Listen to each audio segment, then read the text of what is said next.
Hello guys, welcome to ninja technique जी के।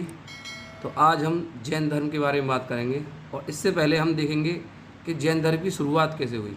तो देखिए, ये किताब है सिक्स क्लास की। तो इसमें देखते हैं क्या क्या चीज़ हुई थी। तो वैदिक काल के अंत तक धार्मिक क्रियाकलापों धीरे धीरे कठोर खर्चीले होते गए। अब यज्ञों में पशुओं की बलि भी दी जाने लगी। चमत्कार ढोंग ढकोसला का बोलबाला था। वेदों की संस्कृत वेदों की संस्कृत भाषा जन सामान्य के समझ में नहीं आती थी। आती थी। वर्ण व्यवस्था अब तक कठोर जाति व्यवस्था का रूप ले चुकी थी। पुरोहितों के द्वारा पूरे समाज को ऊंची और नीची जातों में विभाजित कर दिया गया है। इन कारणों से समाज में पूर्णतः असंतुलन की स्थिति आ गई। ऐसी बदलती परिस्थितियों में लोगों ने बड़े बड़े बदलाव आ रहे थे। सभी के मन में तरह तरह के सवाल उठ रहे थे, जैसे यज्ञ क्यों करना चाहिए, क्या चढ़ावा यज्ञ से मोक्ष प्राप्त होता है, क्या वास्तव में सब कुछ पूर्व निश्चित है और ईश्वर ने तय किया है, क्या अपनी स्थिति बदली नहीं जा सकती, ऐसा क्या है जो कभी नहीं मरता, मरने के बाद क्या होता है, क्या तपस्या से तपस्वी हो जाते हैं। इन तपस्याओं के लिए उन दिनों कई लोग जंगलों में आश्रम बनाकर रहते थे। इन आश्रमों में वे तरह तरह के प्रश्नों पर चिंतन मनन करते रहते थे। वहाँ आने वालों से वे चर्चा करते और अपने पास बैठाकर दूसरों को सिखाते थे। जो लोग आश्रम में रहते थे वे ऋषि मुनि कहलाते थे। इन ऋषियों ने मृत्यु के बाद के जीवन के बारे में चिंतन कर बताया कि आत्मा ब्रह्म कभी नष्ट नहीं होती, आत्मा ही बार बार जन्म लेती है। कठोर तपस्या के द्वारा ही इसका ज्ञान होता है। आत्मा जब ब्रह्म से मिल जाती है तब मानव को संकट से कष्टों से मुक्ति मिल जाती है। आत्मा का ज्ञान ही परम ज्ञान है। ऋषियों की के यह विचार उपनिषदों का मतलब होता है पास बैठाना। उपनिषदों का मतलब होता है पास बैठाना, ठीक है। उनमें छंदोग्य उपनिषद की एक कहानी आगे बढ़ी है। अब देखिए, छंदोग्य उपनिषद की एक कहानी पढ़ते हैं हम, क्या कहा है इसमें। देखिए सानक, कपिया और प्रति अभिप्राति नामक दो ऋषि जंगल में रहकर वायु देवता की पूजा कर रहे थे। वायु मतलब हवा, एयर। एक दिन दोनों ऋषि भोजन कर रहे थे तो वहाँ एक ब्रह्मचारी आया। ये रे ब्रह्मचारी आए। उसने ऋषियों से थोड़ा भोजन मांगा तो उन्होंने कहा, नहीं, हम तुम्हें भोजन नहीं दे सकते। क्या होता है इसके बाद देखिए। अब ये कहते हैं कि कृपया आप बताएं कि आप किस देवता की पूजा करते हैं। तो ये लोग बोलते हैं, ऋषि मुनि बोलते हैं, वायु देवता की, जो जीवन वायु अथवा प्राण प्रदान करता है। अरे, अब ये बोलते हैं, ब्रह्मचारी बोलते हैं, अरे तब तो आपको पता होगा कि यह जीवन वायु और प्राण पूरे ब्रह्मांड में व्याप्त है और इसी से ही सब चल रहा है, अचल है, दृश्य है, अदृश्य है। हाँ, अब ये बोलते हैं, हम सब जानते हैं। तो मान्यवर कृपया बताएं कि आप किसको भोग लगाते हैं। तो अब ये बोलते हैं, ऋषि मुनि बोलते हैं, जीवन वायु अर्थात प्राण को। यदि ब्रह्मांड में प्राण विद्यमान हैं तो मुझ में भी हैं, क्योंकि मैं ब्रह्मांड का ही हिस्सा हूँ कि नहीं। ओके, हाँ, क्यों नहीं। यदि प्राण मुझ में है, मुझे भिक्षा न देकर क्या आप अपने वायु देवता का अपमान नहीं कर रहे। और इस प्रकार ऋषियों को वास्तविक ज्ञान का प्राप्त हुआ। वे अपने अज्ञान और शर्मिंदा हुए और उन्हें ब्रह्मचारी को भोजन कराया। ऋषि मुनियों के अलावा कुछ और लोग भी ज्ञान खोजने लगे, जो एक स्थान पर ही नहीं रहते थे। कई राजा भी इन ऋषियों की तरह चिंतन में आ गए थे। वे घर त्याग कर गाँव जंगल शहर घूमते रहते थे। ऐसे लोगों में महावीर और गौतम बुद्ध प्रसिद्ध थे। तो देखिए, इनके बारे में बताया गया है। महावीर, जो ये हमारे महावीर हैं, इन्होंने भी चिंतन मनन करा। और इसके बाद हमारे बुद्ध आते हैं, इनकी भी कहानी है। चलिए, सबसे पहले हम महावीर की कहानी पढ़ते हैं। तो जैन धर्म हैं। जैन धर्म के संस्थापक एवं प्रथम तीर्थंकर ऋषभदेव थे। कौन थे? ऋषभदेव, जिनका की जो चिन्ह है उन्हें बोलते हैं सांड। इनका चिन्ह क्या था? सांड थे, ध्यान रखना। ऋषभदेव थे।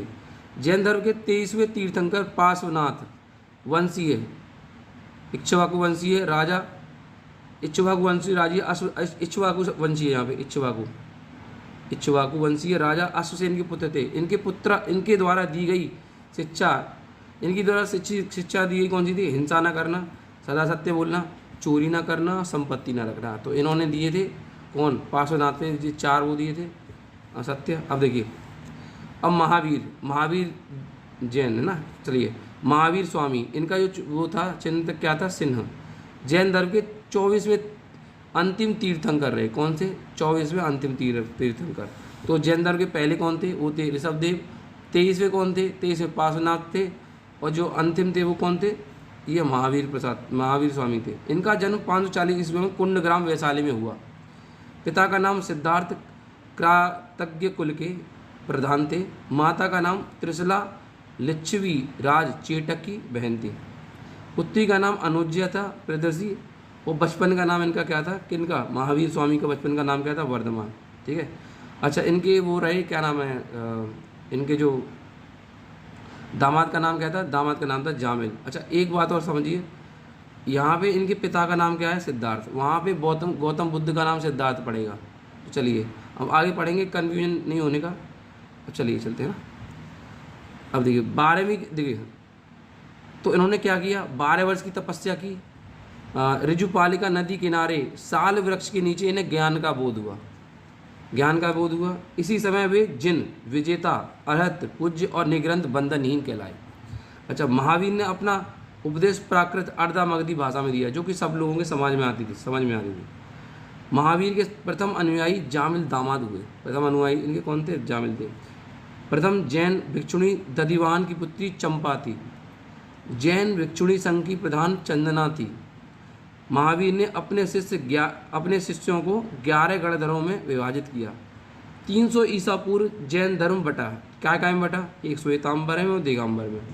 श्वेतांबर कौन से होते हैं? जो सफ़ेद कपड़े पहनते हैं। और दिगंबर कौन से होते हैं? दिगंबर वो होते हैं जो नंगे रहते हैं। तो देखिए दिखाता हूँ मैं आपको। तो ये तो महावीर जैन ये नंगे हैं, ये वो थे, क्या नाम है? अब देखिए ये श्वेतांबर है, ये दिगंबर थे। चलिए देख लिए होंगे, सफ़ेद कपड़े वस्त्र में रहते हैं। तो याद कैसे रखेंगे दिगंबर और श्वेतांबर? देखिए तो भद्रबाहु है ना, यहाँ से एक बार है ना बिहार में 12 साल का अकाल पड़ा था, तो वो बिहार छोड़ के कर्नाटक में चले गए थे। तो वहाँ पे है ना वो चले गए, 12 साल बाद लौटे। तो इनके शिष्यों बिहार में जो रहते थे, इनके बीच क्या हो गया? मतभेद हो गया। तो जब ही से है ना इन दोनों में बट गया। तो भद्रबाहु तो हम याद रखें। दिगंबर कौन से हैं? जो नंगे लोग रहते हैं, है ना, नंगे जो रहते हैं उन्हें क्या है? उन्हें भद्रबाहु कहते हैं। देखिए अब बुरा मत मानना, मैं ट्रिक बताता हूँ, ऐसे याद रखिए। नंगे लोग भद्दे लगते हैं ना, नंगे लोग भद्दे लगते हैं। तो आप याद रखो दिगंबर कौन थे? भद्रबाहु के शिष्य। ठीक है।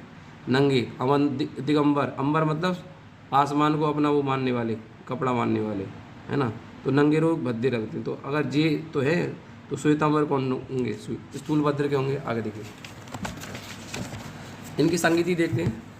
तो इनकी संगीति कौन सी? प्रथम संगीति कहाँ हुई? पाटलिपुत्र ने। किसने कराई थी? स्थूलभद्र ने। भद्रबाहु ने कुछ नहीं कराया, है ना। भद्रबाहु तो वो थे, क्या नाम है, दूसरे वाले जो दिगंबर थे, है ना। द्वितीय संगति हुई वल्लभी, गुजरात में। ये किसने कही? क्षमा श्रवण ने कराई। किसने कही? क्षमा श्रवण ने।